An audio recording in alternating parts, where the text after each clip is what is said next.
afternoon. Welcome. This is Kibera News Network, your #1 Kibera News channel. We are coming to you live on YouTube from Uweza Foundation. Uweza Foundation is located along Karanja Road, slightly opposite Old Kibera Primary.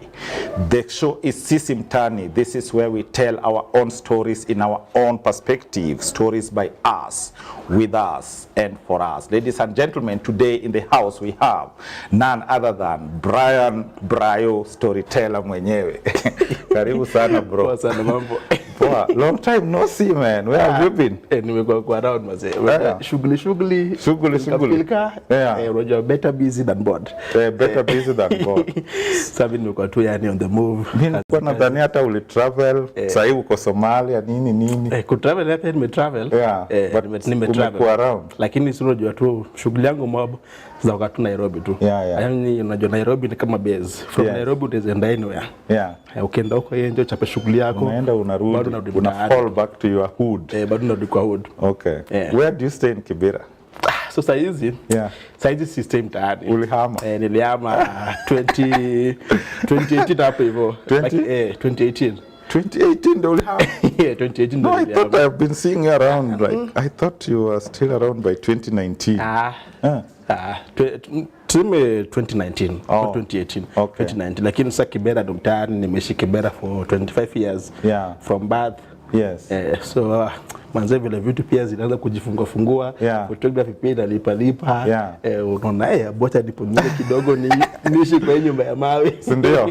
Nitoke mtu ni expand wings kidogo. You expand your wings and your horizons. And horizon. Unajua hiyo pia ni yaani ni muhimu unajua si po kujifunza. Sometimes it's good to step out and see the other side of the world.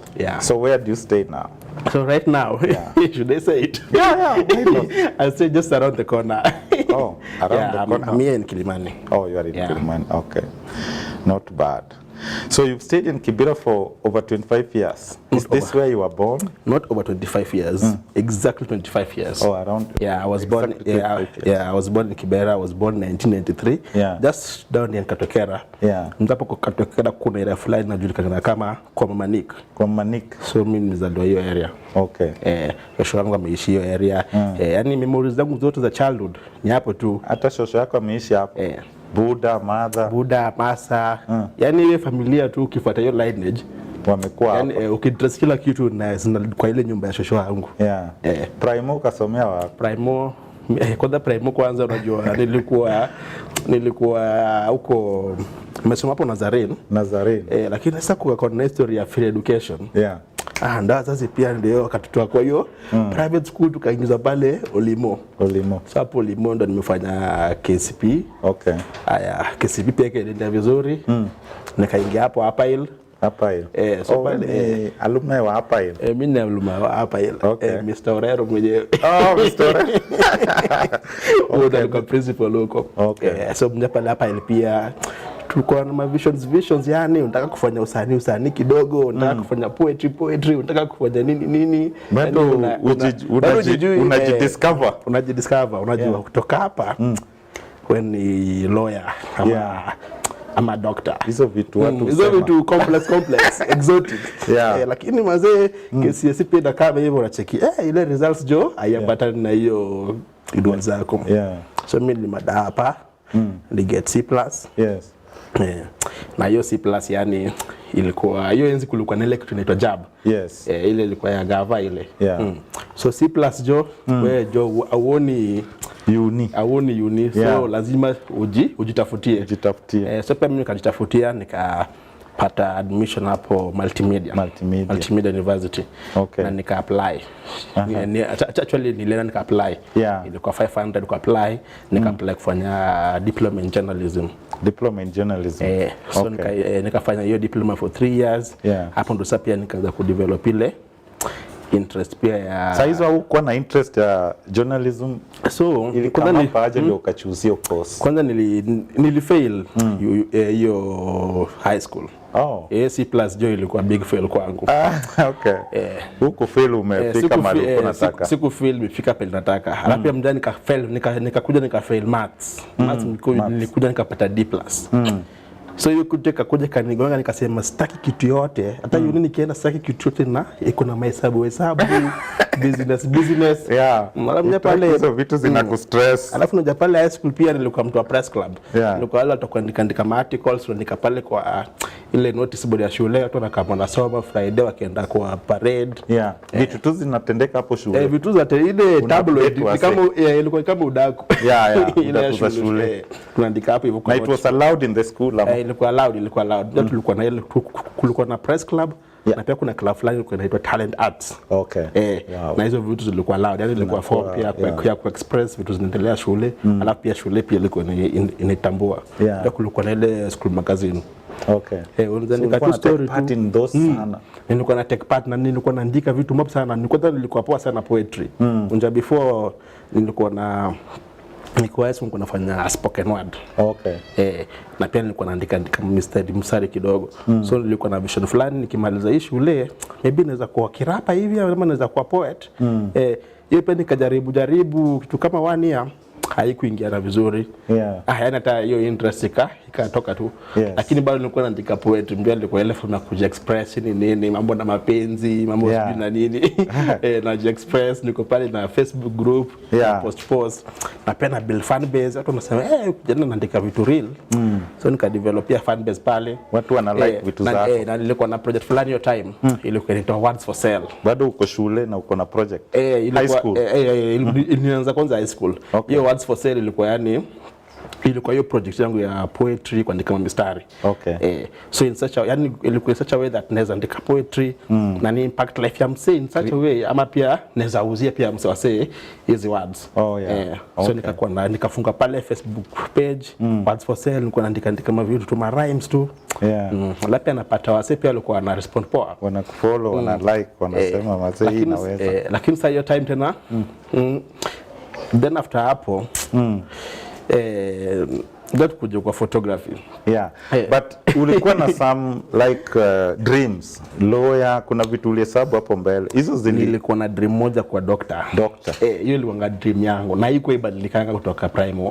Nilikuwa tu pale doctor. You wanted to be a doctor. Hata kuna books zangu zingine nilikuwa unazile MSS books Brayo Storitella. So pale mbele nilikuwa naandika DR. Brayo. Hapo tu ulimu high school naandika doctor. Hadi kuna email fulani nilikamkuandika Dr. Brayo Storitella@gmail.com. Hala. Yaani hiyo ndio agoli yangu. Nilikuwa najua hii medicine lakini hiyo dream ilikuja ka vanish tu. Hata sikuwa ilikamika fade na hata sikuwa tena kwa na develop interest ya kwa doctor ama kwa yani kwa any of that.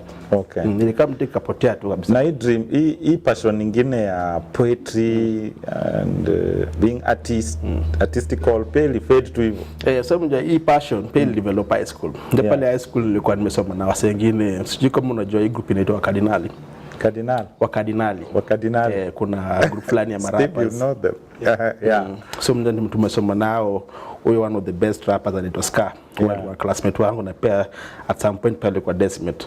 So ndio alikuwa anaandika mistari, so pia mimi na emulate. Yani kama alikuja kani inspire pia. So nikaanza kuandika mistari. Hata hii jina Storitella nenda nilipatia ngaje jina.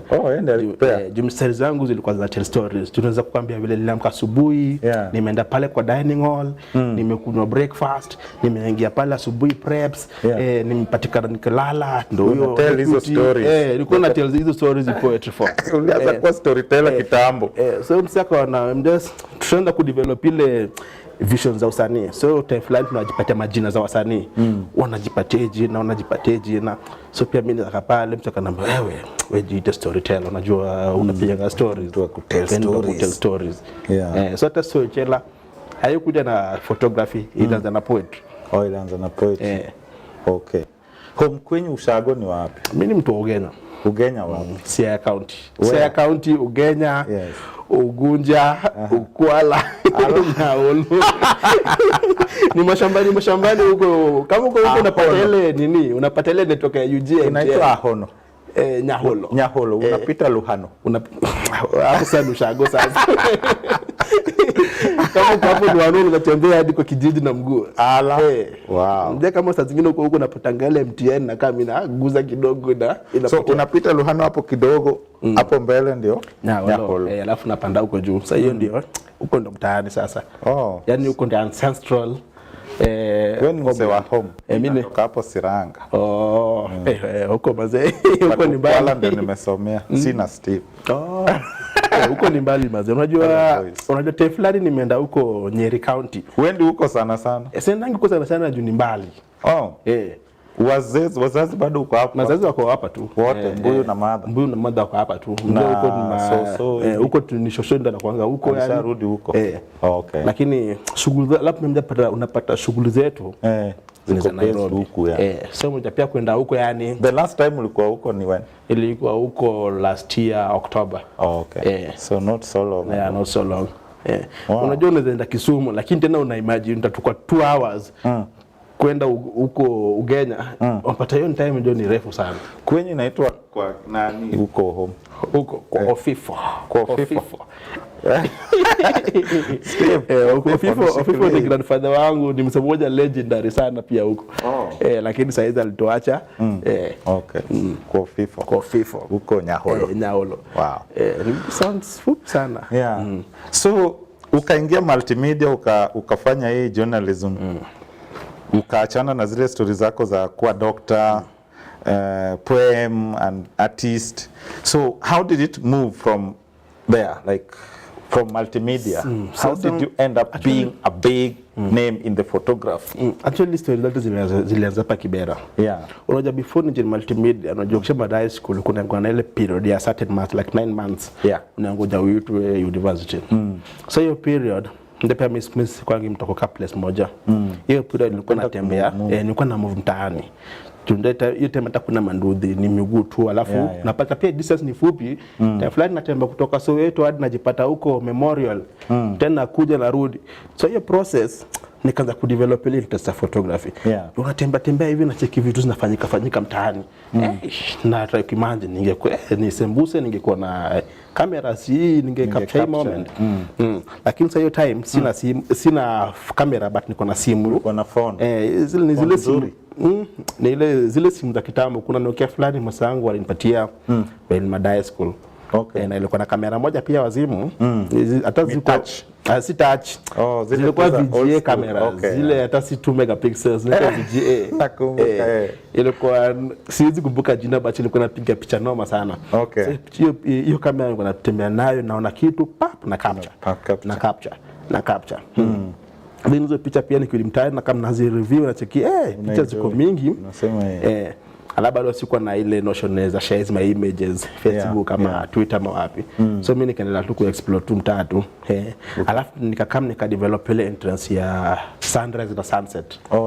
So every time asubuhi nilikuwa na make sure naenda kuchukua sunrise. Nilikuwa najua hadi nilikuwa najua yani nilikuwa nisha develop ile calendar najua hii time sanitize na wapi. So najua hiyo position. Sunset itakuwa na huku hivi. So najua position yangu. So nilikuwa nataka kuzimiss. Nilikuwa naona mtaani na kwa sama artistic na ka beautiful. Hiyo jioni ukichukua hiyo image unacheki mabati ndio hizo ni color ya brown alafu hiyo jua inafanya mtaani na ka fiti sana. So nilikuwa napigiza mapicha na pigiza mapicha pia. Then nikabuy simu moja pia hizi makwati hizi. Ilikuwa na kamera pia naweza sema ni 2 megapixel. A bit better than that. A bit better than hiyo. Na hiyo kamera started nilibuy nilikuwa na pesa. Hiyo dogo ndio nilikuwa nimeasol kwanza. Ndio buda alikuwa amenipeleka kazi fulani ya MJ huko ST. Buda mjua yani hiyo waiting period yako. Hiyo waiting period ukajiengage na MJ. Pia yani saa zingine mtoko mtaani huwezi buy credo na pale mdogo kiana ubebele mawe mwage maji kuna triso. So nilikuwa naenda pale 1 week najua niko na 1800. Haina kana napatia masatara amba ni AK. So na just na hiyo wiki ma transport ma lunch. Na chapa wiki hiyo napatia mtatao. So nikakam nikachanga ikakuwa 35. Hiyo simu ilikuwa 3500 hiyo quad hiyo Tecno. Ukachukua? Nikachukua. Hata kuna msendo nilitumana kana kuleta hao. Ile kama nikaanza kupinka ku explore na mta sasa. Mbona hukwenda kubai peke yako? Bado sielewi. Uelewi. Naweza temba za konio. Unaweza konio. Sielewi jiji. So hiyo picha ndio sasa nasema kwa hiyo simu ya Tecno hapo ndio sasa na picha za kwanza zenye nilikuwa na post Kibera Stories hiyo. Kwa hiyo hiyo page ya hiyo project ya Kibera Stories nipiga nayo Tecno. Hadi bypass ikijengwa. Bado hujapata kamera? Ndio sijapata kamera. Na ulikuja kupata kamera yako wewe? So kamera yangu ya kwanza nilikuja kupata 2014. 2013 mwisho. 2013 sometimes hapo hivyo November, October. How did you get it? Did you buy? Nilinunua hiyo kamera. From Mjai? Hiyo kamera ilikuwa Mjai pia na ilikuwa solpea zingine tu. Kuna kana zile pelika umeitwa stima seminar huko mkae pale 2 hours punch imeingia mwende si wapi vitu kama hizo. Hiyo kamera ilikuwa 10,000 shillings. Na ninapo hivi Elite Nikon shop hapa tao. So hiyo sijui ni Kimathi Street hapo. Kimathi Street. Nikaenda nikanunua kamera hapo hivyo ilikuwa 10,000. 10k. Ilikuwa Nikon S3200. S3200 Nikon. Your very first camera. Ilikuwa color black. You bought with your own money. With my own money. Your own hustling. My own hustling. Hiyo kamera ilikuja yani nika develop skills zangu za photography nazo. Nikaanza kupiga hizo silhouette. Picha zangu za kwanza zilikuwa hizo sunset za silhouettes. Yani zilikuwa somewhat artistic. Then your camera ukaongeza na creativity zako unaziedit. Alafu hiyo time already mjani shajoin university. Juu nilibeba kamera kama nishajoin university. Ushajoin multimedia sasa. Uko first year ama second year? Niko first year, first semester. Ndio nilibeba hiyo kamera. Na hiyo first semester pia ndio nilimajoin multimedia kufanya journalism. Hiyo ndio course nili apply. Na one of the units kwa hiyo course ilikuwa photography. Was it a requirement also for you to have a camera? No, it wasn't a requirement, but just for convenience. Pia mja kamera za shule zilikuwa pia zile mzae alafu mko tu kama 50 na kamera ni scrambling. So hiyo kamera nikakuja kuinunua pia nilikuwa nafanya project zangu za shule nazo. Watu pia wakitaka kuhaya nini wanataka wafanye project. Ndio hiyo pia ilikuwa income generating pia pale. Kumbe ulianza kwa kitambo na hiyo kamera. Hizi unajua hizi project za shule unapata pale bazee hawana kamera ndio hiyo deadline.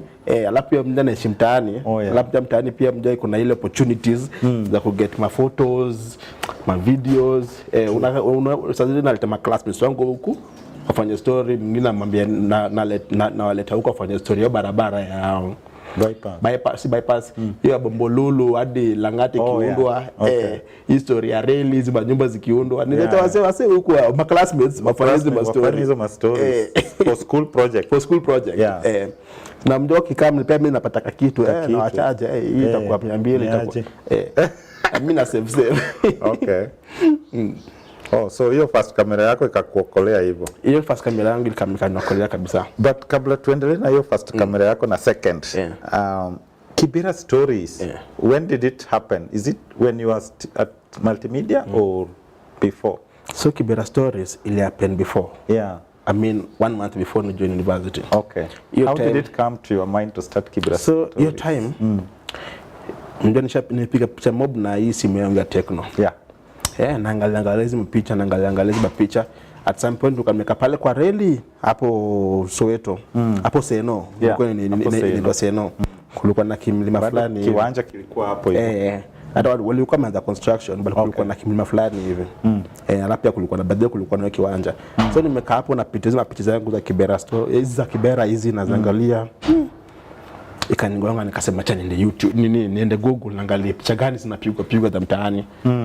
Pia kuangalia Google using your phone. Simu tu ndio bado hizo simu ziko na hiyo browser. Yeah. Kufungua hivi Google na chikoza ile brown tu inakugonga. Yaani inakatu uchafu tu kwanza imekugonga. Chocolate City. Yeah. Unaona pana. Hii mtaa ndio hivi lakini sasa hii ni kama iko exaggerated. Wamuonyesha tu ile the poor parts yani tu. Mtaro ndio hizo, kuna kijana fulani mseflada amelala hapo hivyo, amelewa, alafu rooftop hizo madogi. Yaani unajua tu ile pati ya mtaani ile inaonyesha tu poverty the negative part. Asema pana. Kibera hii ni Kibera bata sasa yani wamesha tu the poor part. Ile part nilikuwa naona ni tofauti. Na hiyo time baada yuko meet yangu hizi picha napiga ama hizi tunaona ni kama positive stories ama different side of Kibera. Ndio nilikuwa na vitu tofauti. Naona msee pale watu pale wanacheza ball. Na madhef pale wana katakata mboga. Na pia watu pale wamepanga line, wanajituma. Watu wamepanga line pale wanachota maji. Hizo mavitu za kawaida hizo. They wanted to tell the world that despite this poverty part and all this negativeness, there is also this life going on here. There's this everyday normal life going on here. Hizo ndio picha nikaanza kupost. So ndio ukaita Kibera Stories. Nikafikiria date project nini, nikasema Kibera Stories. Yaani ilikam tu ka flow. Hata sikufikiria sana, ilikam tu ka flow Kibera Stories. Ukafungua Facebook. Nikafungua Facebook. Ndio Facebook ndio ilikuwa kwanza. Juu nikafungua Facebook. Nikakuja nikafunga Twitter. Nikakuja nikafungua WordPress. Nikakuja tena nikafungua sitefly ndio Tumblr. So kitu zote ni Kibera Stories. Kibera Stories from Kibera. Nikaanza kupost hizo picha hapo hivyo. So picha Stories of Kibera or Kibera Stories or both? Stories from Kibera ilikuwa title lakini sasa ile username ni Kibera Stories. Kibera Stories, So kulikuwa na site moja siku nimefungua na iko na watu wanaongelelea ilikuwa Instagram. Lakini kitambo before ufungue Instagram lazima uko na smartphone. Na simu niko nayo ni kwati. So nikafungua Instagram the previous year. Nikabuy tena Tecno nyingine inaitwa Tecno P3. Nikafungua nayo Instagram nikaanza kupost pale. So hiyo Instagram nataka kama nikafanya kazi yangu ikajulikana. Instagram ndio ikusell sana. Ndio ilisell. Ndio pale ndio Instagram ilikuwa visually interesting. Mtu anaona picha anasoma story. Picha story visually interesting. Alafu hashtags na Facebook pia unaona picha na bado unasoma. Facebook sikupata ile fan base sana. How many likes did you get on Facebook up to now? Saizi then ziko 6,000 likes. Around 6,000 likes. Na Instagram 19,000 likes. I mean followers. So watu mjua alafu mjua Instagram tena ile kutoa hashtag alafu time Instagram ilikuwa na wase wengi nini. Ukifanya tu hashtag Kibera unaona picha zote za Kibera. Ukifanya hashtag nini unaona? Yaani ilikuwa na push watu wa follow both locally and internationally. Locally and internationally. Alafu internationally wakakuja pia kwa wengi sasa. Alafu most wale kwa wale washakuja Kibera. So wanaona hizi picha wanasikia hizi ni tofauti za Kibera. Watu wakaanza kunitumia message, are you a volunteer? Do you live in Kibera?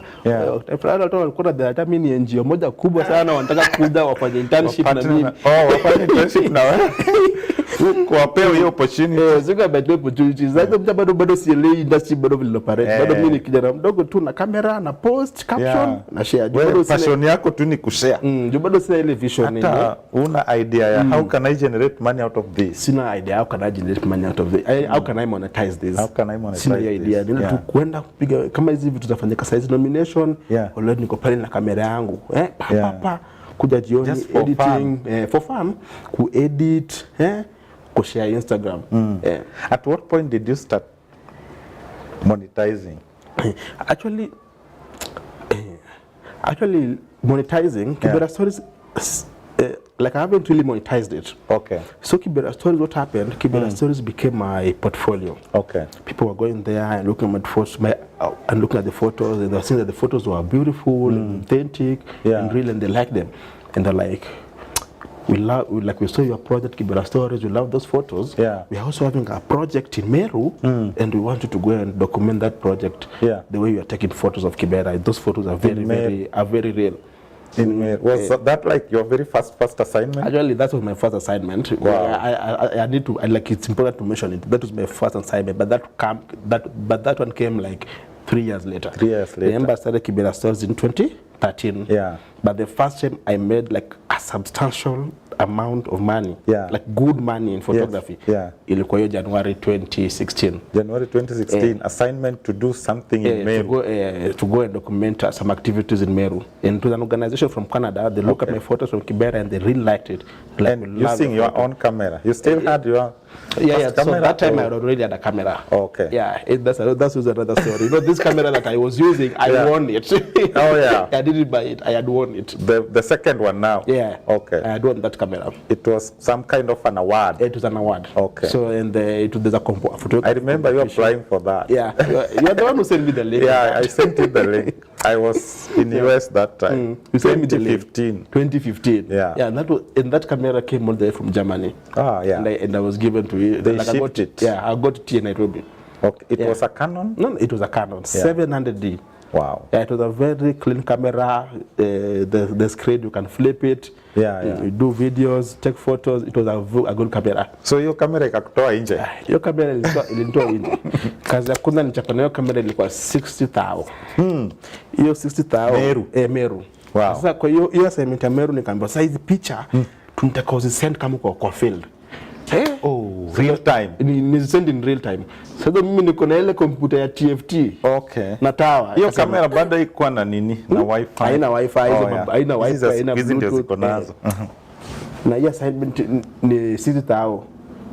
Wow. Wale wote wamepatia assignment wakasema, uko na laptop?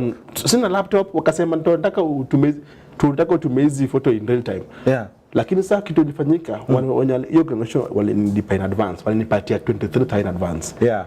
Mimi huyo nikaenda tao huko machimbuko huko nikapata payment 23k. Nikabaya laptop ya 22,000. Umepata 23k ukabuy laptop ya 22,000. Nikabaya laptop ya 22,000. Ukabaki na 1,000. Ilikuwa laptop fulani mzito hivi. Ndio hiyo ni transport sasa. Lakini sasa hiyo transport pia bali nilipeleka Meru tulienda nao.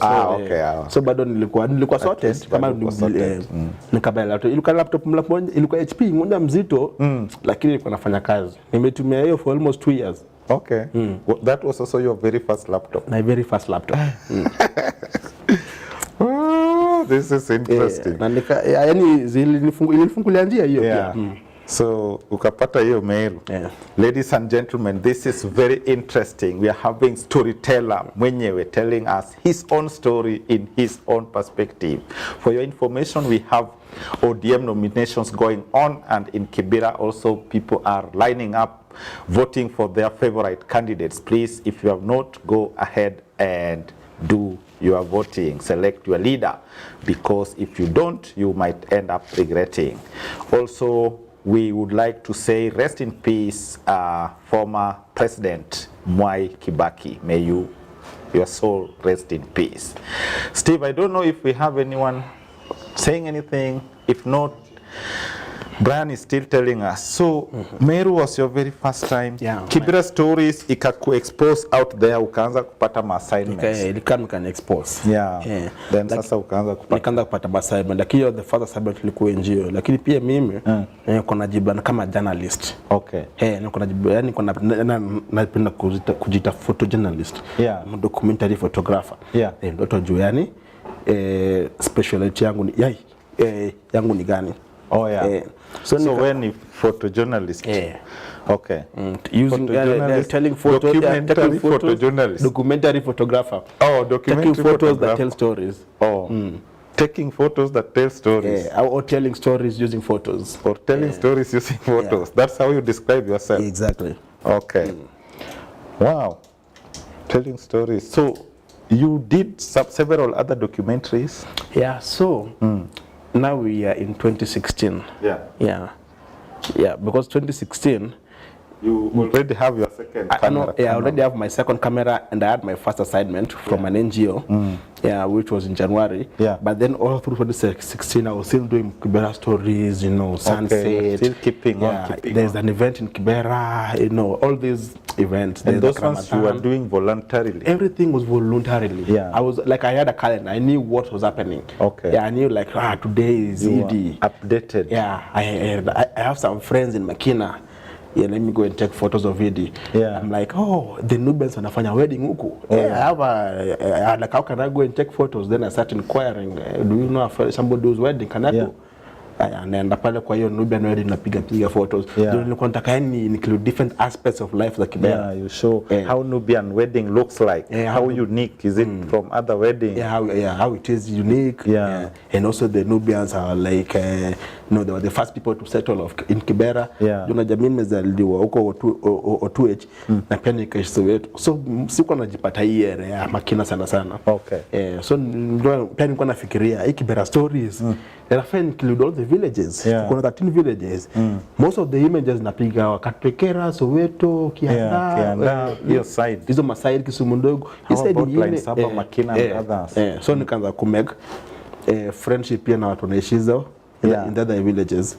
Makina, line Saba, uko high rise.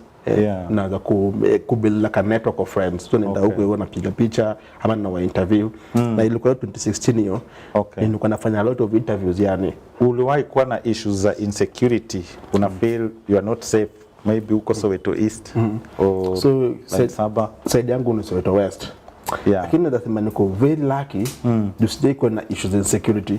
Lakini unajua nikienda era fulani pia wale watu nimeona wananiambia weka kamera kwa bag ile inakuanga safe. Na mjambo mtu mnyanishi pale akisaniambia hivyo najua wenyewe na pia na take ile precaution seriously. But sijai kuwa na any issues of insecurity ati kuna mabozo walikuja wakanianda. Sijai kuwa na like hizo issues. Naweza sema nimejipata kwa ngori pia. Ngori gani? Sasa zingine umepiga picha mtu amekuja amekurafa. Wewe vuta hiyo picha wewe unafanya nini? Time kuuza picha yangu wewe. Time fulani sasa hiyo ni like a bit earlier 2014 hapo. Haya mimi sana niko na hiyo kamera yangu ya bado uko new in the niko na icon yangu na mjoli nilikuwa kwa mfuko. Ilikuwa kamera si lazima haiko balki kwa mfuko tu unasonga. So nateremka hiyo nje Bombolulu ukiandaa kwenda mtaani. Hapo hivyo nikapata fracas inaendelea. Kuna mtu anatoa mavitu kwa nyumba za mtu anazichoma kwa barabara na watu wamejaja hapo.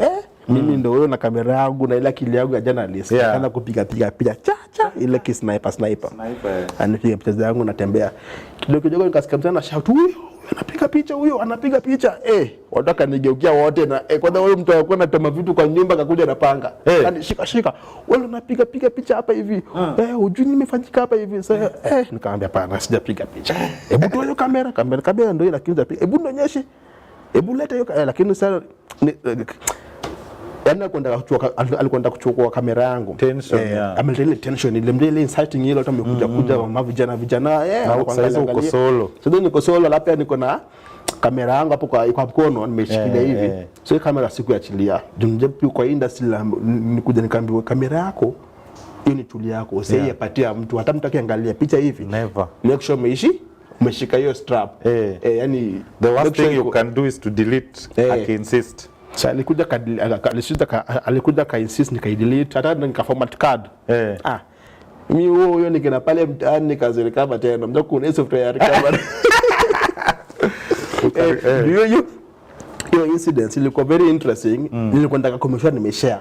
Nikaenda nikarecover picha mbili nikashare Instagram hata iko hadi sasa hizi nikarecover nikashare Instagram. Ukatell your story. Nikatell vile story ilikuwa takaza na picha ulipata nikamwambia hii picha nilitumia recovery software ya kuirecover. Nani alikuuliza?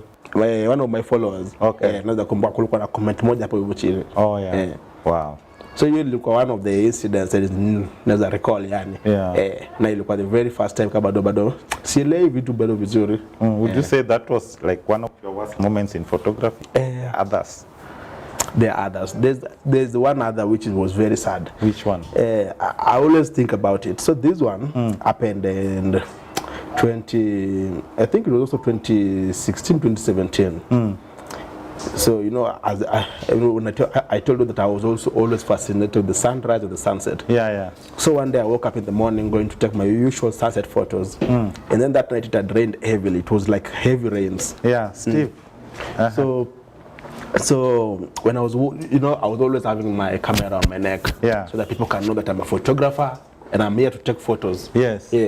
Yeah, and this is what I do, like I take photos. So when I was working, you wanted to identify yourself. Yeah, you know, I always have my camera so that I can identify myself, so that people can know I am a photographer. Yes. And this camera is take photos. Yeah. And I'm here to take photos. Yeah. So when I was walking on that road from, you know, my best sunrise photos, I used to take them there at the bypass, on that bridge. Okay. So when I was going up, somebody met from the corner and told me, photographer, come here. Kuna kitu ilifanyika hapa, nyumba iliangukia, kulikuwa na maporomoko. Mimi ndio huyo.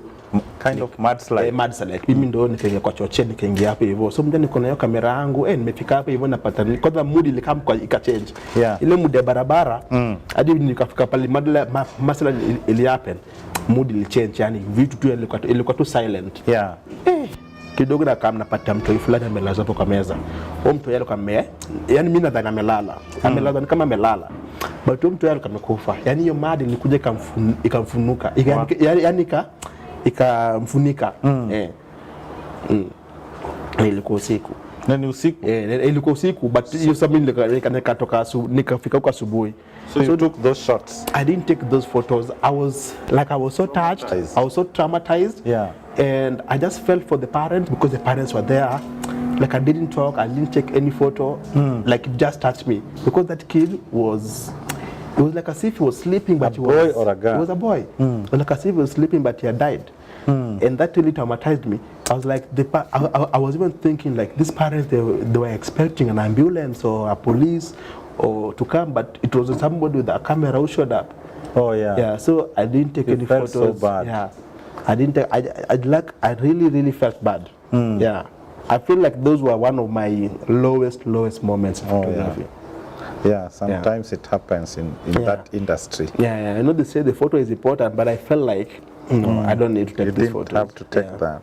Okay. Yeah, and then it was just sad. Yeah. Tell me something about your project on single mothers. You did a project way back.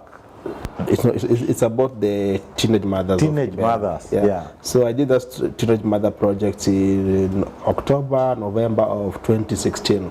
Was it a paid project or just? It wasn't a paid project. Because for fun? It wasn't a paid project, and it wasn't for fun. So I did this project for a master class. Oh, for a master class. Yeah, you know, in 2016, the World Press Photo had a master class in East Africa. Okay. And they had a call for application, and then I was among the 12 people who were selected out of 110 people who had applied. Oh yeah, and that time you are still at multimedia? Yeah, that time I'm still at multimedia. Yeah. And for you to, then they gave us like a brief. Wanted to tell stories about a community. Oh yeah. So that when we come to this master class, we will discuss it. Okay. And then I thought about Kibera. I'm like, I want to do this story about teenage pregnancies, because I also grew up with, like with so many girls around me, and at some point they disappeared. Yeah. And then when they emerged, their mothers. So I did this project to also just like know more about their life, and then I interviewed some groups of girls in Katwekera, in Soweto. Okay. Yeah, that was also very interesting. I went through it and I think I enjoyed it. Awards. How many awards have you won after winning the camera? I lost count. You lost count? Yeah, but the others which are like memorable, which I need to mention. Yeah. Like there is like in 2018, I won the East Africa Photography Award. Okay. And that was in Kampala, Uganda. Yeah. You traveled there? No. That time I wasn't even in Africa. I was having an exhibition in Paris. Oh, but you won an award in Kampala. Yeah, but I won an award in Kampala. Okay. Yeah. So how did you get it? Oh, I got it when I come back. It was sent back here? Yeah, it was sent. Oh, yeah. And I've won several also. Kenya Photography Award. Kenya Press Photo Award. Okay. What else? Yeah, Kenya Press Photo, Kenya Photography. Yeah, it's a long list. Wow, that's amazing. You have them somewhere in your portfolio. Yeah, oh, I have a lot. I always update my portfolio. You know, if you go to my website, storitella.com, there's a place for awards exhibition, recognition, they're all there. Wow. Yeah. Okay. Well, what would you say has been one of your biggest assignments in photography? Interesting. Yeah, interesting. You know, recently, I was seated at home, and then I realized I have worked for all the major publications in the world. Yeah, almost all the major publications CNN, in the world. You've done BBC, you've done Al Jazeera, New York Times, National Geographic. Yeah, that's also a big one. The Guardian. Yeah, The Guardian. Financial Times, Bloomberg. Wow. Like I've worked for almost all the major publications. Yeah. Yeah. As a correspondent, or how do you engage with them? Okay, so I'm not a correspondent. I'm a freelancer. Yeah. I'm not like legally employed. Yeah. I'm like self-employed. Yeah. Yeah. So I always engage them on as an independent contractor. Yeah. As a freelancer. Yeah. Yeah. Okay. So you take photos for them, you send them, they pay you. Yeah. Wow. So which one among those, the ones you've done or worked with, would you rank as the biggest or a big deal for you? There's so many big ones. Or you know, before when I was starting photography, I always had these dreams of CNN, BBC, they're gonna discover me. Yeah. But then somewhere along the way I realized you have to reach out to them. Okay. Yeah. And that has to be through your portfolio, out to them. Through your photos. So remember I told you about the World Press Photo masterclass that happened in 2016. Yeah. Yeah, you know, that wasn't just a masterclass. It was at that point when I was in that masterclass that I started also knowing more about the business of photography. Business side of photography. Yeah, you know, if you're an artist, you can't just be an artist alone. You know, you won't be able to make a living. You have to sell yourself. You have to be half artist, half photographer, or half journalist, and half business person. All right. Yeah. You have to know the business side of it. Yeah. So when I went to that masterclass, they taught you that. They taught us that because all these years, for 3 years, I was just hoping that one day this door will open. Yeah. And I will work for the local dailies. Yeah. Yeah. And I will make a lot of money. Yeah. But it wasn't like that. So how did you start pushing these doors? So I'm sorry. It's okay. I started reaching out. Yeah. Yeah. So after the masterclass, by email. You got their emails, CNN. Yeah. So you know, we were given like a long list of emails of editors to contact. So like this story I did about the teenage moms. I wanted to reach a bigger audience. Yeah. And that can only happen if I pitch it to a media outlet. Yeah. So I pitch it to different media outlets. I pitch it to BBC. Both locally and internationally. So I wasn't pitching to local media because I had bad encounters with local media. Okay. You know, before I used to share photos with local media. They will use the next day. You see the photos in the magazine on the website. Yeah. And you don't even have 10 shillings. You have zero. They don't pay you at all. Yeah, and they don't think it's a big deal. They only credit you. They don't even credit you. The photo is written courtesy. Wow. And that really courtety of Brayo Storitella. Not even Brayo Storitella, just courtesy. Oh, just courtesy. Like you don't know. You are not there. Oh, that's sad. Yeah. So I was like, I'm never gonna that gave me a terrible experience. I was like, I'm never going to work with local media. I'm never going to work with any of them again. Yeah. So I never, if anything about local media, I don't even take myself there. Okay. Yeah, I'm always working with international media. Yeah. Wow. But I'm still asking, which one has been your biggest one? Interesting. It can be in terms of the vibe or pay. Which one would you consider the biggest? I've done a lot of work. I went to Somalia. Oh yeah. With the time you went to Somalia. With the New York Times. New York Times. For how long? I was there for 4 days. 4 days. Yeah, and we went to cover this story. An assignment. Yeah, it was an assignment. Yeah. And the story was about this. Were you with some New York Times guys or just alone? No. Of course, you know, as a photographer, you're always paired with a writer. Oh yeah. Yeah. Okay. Yeah. So I was the writer from New York Times, and we stayed there for 4 days, covered like interviewing families and taking photos of a bombing attack that had happened. Yeah. 1 week ago, like a week earlier. Yeah. Was it risky to be there? Did you feel scared? Or how was it in Somalia? I mean, for Somalia is a very. I even wrote a blog about that. Yeah. I mean, Mogadishu is a very interesting place. Yes. Yeah. You like You know, the locals, really love the place. You know, people have it's a place perception about Somalia. Yeah, it's you know how I described it? I described it as a weirdly interesting place. Weirdly interesting place. Because it's a place that I cannot just go out to call an Uber.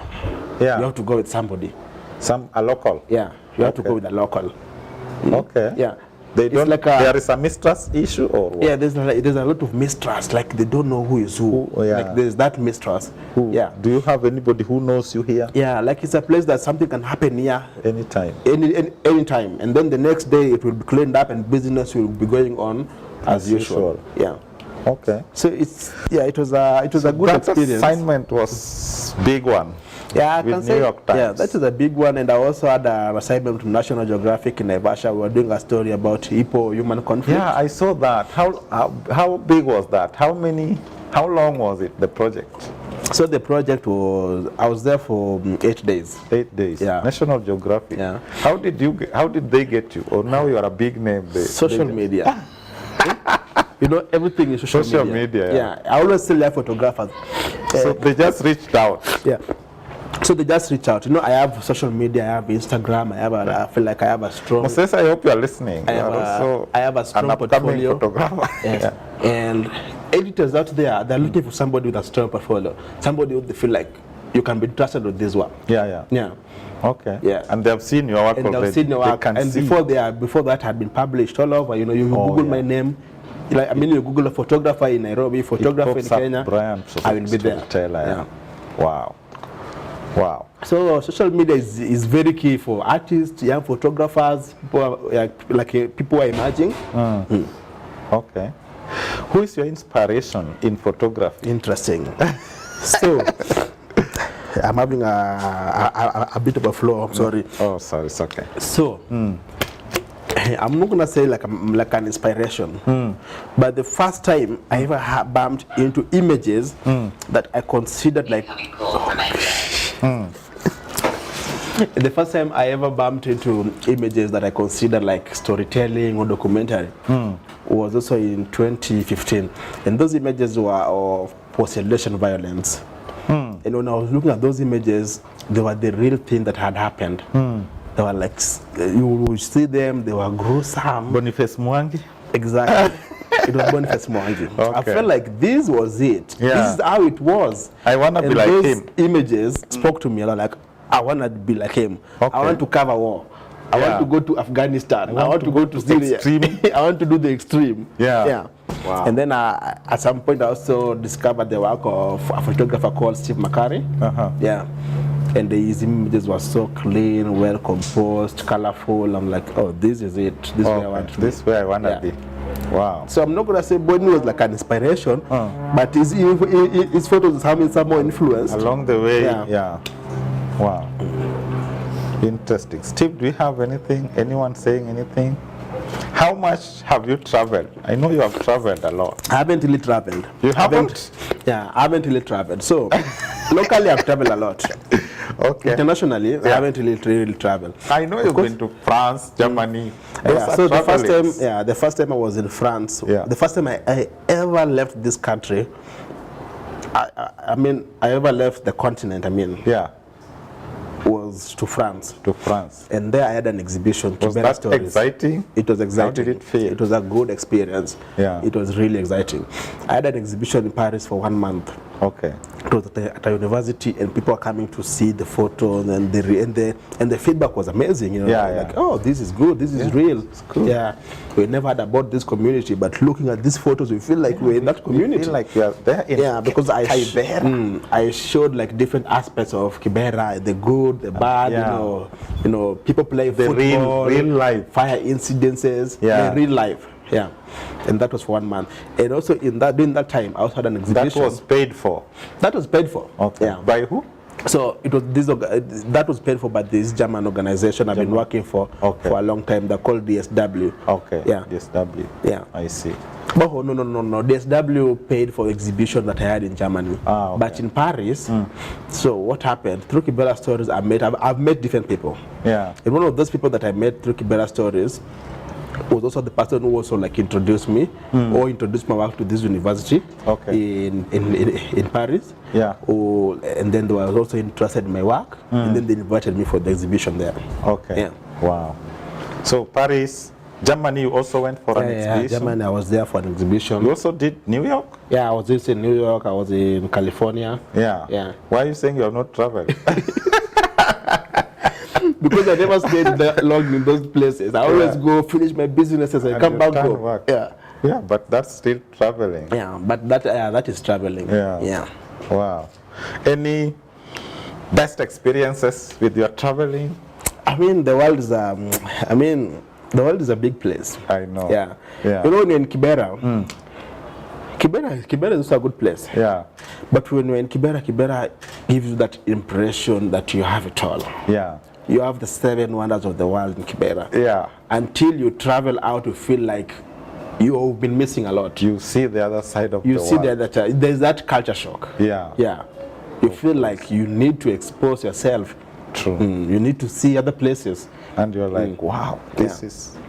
Yeah, because when I'm out there, I always say people this. You know, Kibera is a very, very good place to grow up in. You know, Kibera widens your mind. Yani inakuchanua, inakufungua akili, inakwambia, yani keeps you going. Inafanya ukue ule go-getter. Yeah. Lakini at some point, you also need to move out. Going out there makes you think different. Makes you think differently. Yeah. And see things in a different way. Exactly. Did you ever have like a worst traveling experience? No, never. Never? Yeah, I think I feel like I'm lucky because I missed my flight one day in and that I also missed my flight and I had to pay 25k extra. You see? Where was that? So I was going to Portugal. Yeah. So the flight was at 00:50. I know that kind of stuff. And then it was on, let's Friday, say it was on Friday, 00:50. So I'm supposed to travel Thursday. I'm supposed to travel, let me put it like that. The flight is on Saturday. Yeah. That is tomorrow at 00:50. But me, I'm thinking it's going to be on Saturday. I know. Yeah, then I was like, it happens. Yeah, because I had planned for this for tomorrow. Easily miss your flight. So I missed it. So if you sit 00:50 Saturday, no, it's talking about Friday. Yeah, you need to start moving on Friday. I almost missed my flight in New York because of that. And I was insisting, no, this is Friday. Me, I missed it, and you know, I missed it, and I never communicated. And then I was being called, hey, are you on the plane? Are you in the airport? Are you going? And then I had slept. Waking up, I'm looking up to like.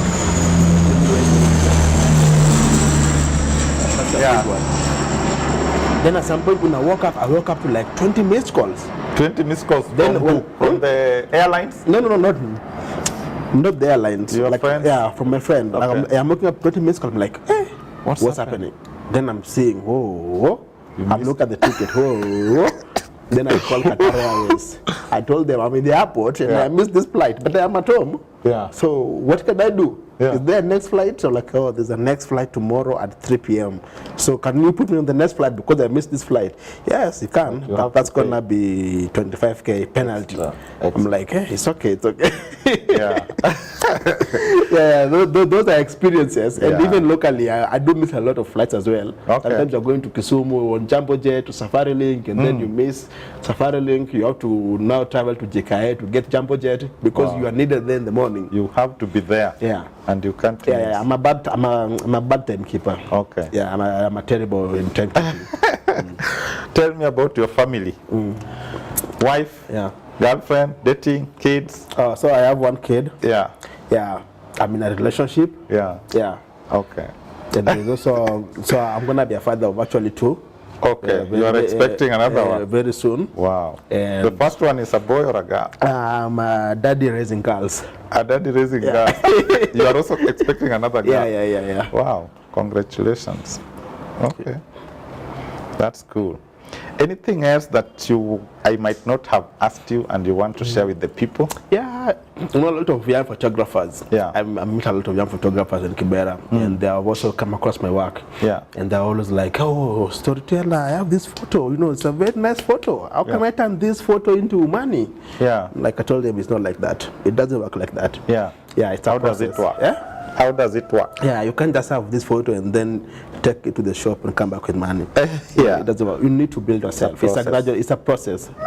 You need to build yourself. You need to build a portfolio. Yeah.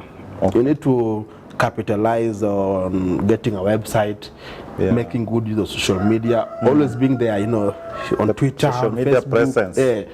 On Instagram. You need to know how to write captions, how to edit. Okay. You need to know how to not just take a photo, but how to do a story. Oh yeah. Yeah. Now there's elections going. Yeah. Yeah. How can you turn this election into a story? Yeah. Yeah. And how can you be unique from other photographers? Yeah. Who are the main participants? Who are the people voting? Yeah. Okay. What are the outcomes? You need to think in those manner. Telling a story is like reading a book. Yeah. There's the beginning, middle, and then it has to flow. Yeah. So you need to think in those lines. Wow. Yeah, and then you also need to reach out. Nowadays with social media, with Google, you can easily reach out to anyone in the world if you want to reach out to them. You can get their contacts. You can get their contact. You can get their email. There's LinkedIn. You just go there, do some searching. I have this story about businesses in Kibera. I've been photographing all the women who sell by the side of the road. Yeah. And I feel like this is a strong economy in this community. Yeah. Who can I approach? Who can I reach out to? Yeah.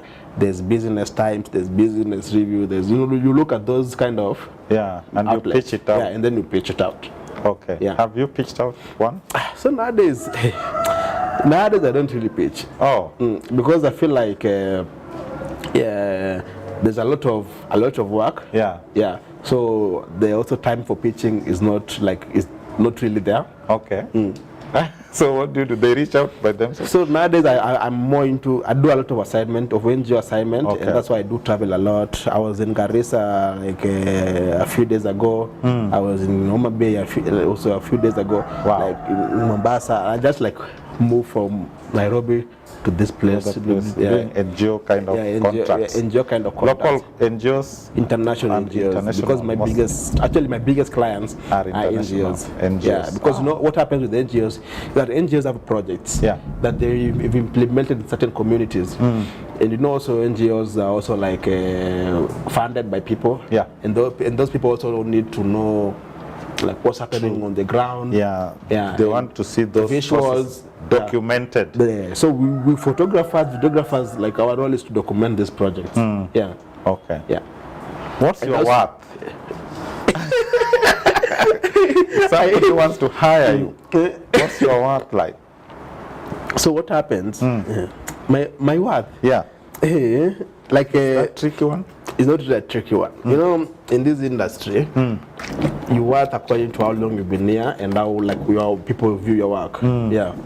And how experienced you are. And how experienced you are. Okay. Yeah. Good. That's true. I think we are winding up because of the rain. And do you follow soccer, football? The last time I followed soccer was a long time ago, 2005. You stopped? Yeah, I stopped. You became too busy? Not really busy. I feel like my biggest players were getting out of the game. Okay. Now I was an Arsenal fan, and then when people like Thierry Henry started dropping out, then my interest lowered. Okay. Yeah. So what do you do during your free time? Nowadays I try to paint. Paint? You paint? Yeah. Paint what? Walls? No. Just painting on canvas. Trying to do things. Okay. Yeah. Interesting. That's another creativity at work. Yeah, that's another creativity. Steve, anything? Ladies and gentlemen, we are ending this show here. It has been Brian himself, better known as Storyteller, telling us his own stories in his own perspective. What amazing gentleman, a very experienced, a big name in the Kenyan and international photography. Better watch him out. How can people reach you?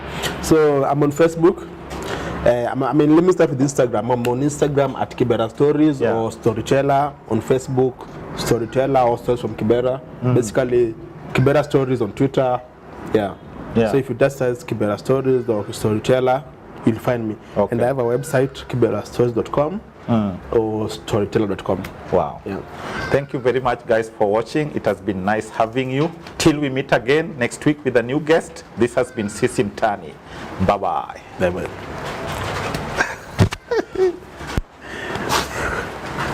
Was it 1 hour? Oh, yeah.